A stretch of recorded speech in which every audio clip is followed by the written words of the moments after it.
So that really leaves us with an LP and an LLC. And I think before Obamacare, you used to see a lot of prop firms as LPs for holding companies. And what they were trying to do is take the position that, well, I may be paying self, because once you become a member and a partner for tax purposes, you're paying self-employment tax, as opposed to, which we'll get to, employers covering some of that. You're basically paying the whole 15 and change %. But what people used to do is say, all right, I'm taking my salary as a GP up here, but then the rest of it is a limited partner, and I'm not paying effectively, what was it, the 2.9 at the time? Yeah. 2.9, well, today it'd be 2.9 above 127,000. Right. Exactly. But when Obamacare basically came in and came up with an investment tax, effectively that distinction between passive and active as an LP went away, and on trading firms, on their income, they were paying effectively the whole 3.8, which we'll talk about whether we think that's going to survive. But so we really stopped seeing LPs and started seeing principally LLCs for trading firms.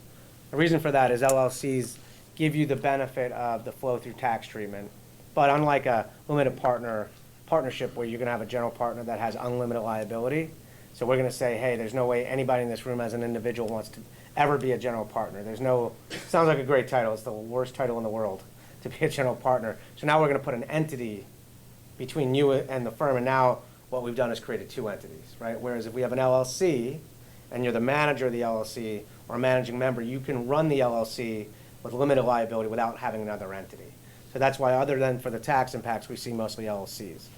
And the nice thing about LLC is they, especially in Delaware, for the most part, let you do whatever you want. They will let you, subject to some tax rules, allocate income in whatever fancy ways you guys can come up with, subject to CME rules and others, but they're very flexible. They allow you to effectively determine how the company's governed. They let you have different classes, different buyback provisions, sort of almost fully bespoke. So we really see that a lot. Now, one of the things we're going to talk about, the benefits of an LLC, is this issuance of profits interest. So let's say, even though let's say the CME makes you put $250,000 in, I can put up $250,000 and say, all right, now give me up to 80% of my profits. In a corp, that $250 would have to say, hey, is that $250 worth 80% of the firm, which for any firm you want to trade with, probably not, hopefully. So usually that $250 is for CME rules, but you're really getting a profits interest to get a piece of your profits and keeping the character way beyond. And that's called effectively carried interest. And if you followed the last 4 years, 5 years, 6 years, Obama always had something about, hey, let's get rid of carried interest, really trying to go after the hedge funds and say, let's tax the hedge funds so that they shouldn't get the flow through, or maybe we want to go after the PE funds. But what a prop firm's doing when it gives its traders this treatment is it's really the same thing. So if they ever went after the hedge funds and the PE firms, technically all the prop firms would actually be hit with it. So Phil, talk a little bit. We don't know where the current administration's going. Prior administration talked about getting rid of it. The Republicans usually haven't been all that happy about getting rid of it. I have no idea what Trump thinks about carried interest or other things. And so we really can't forecast what'll happen.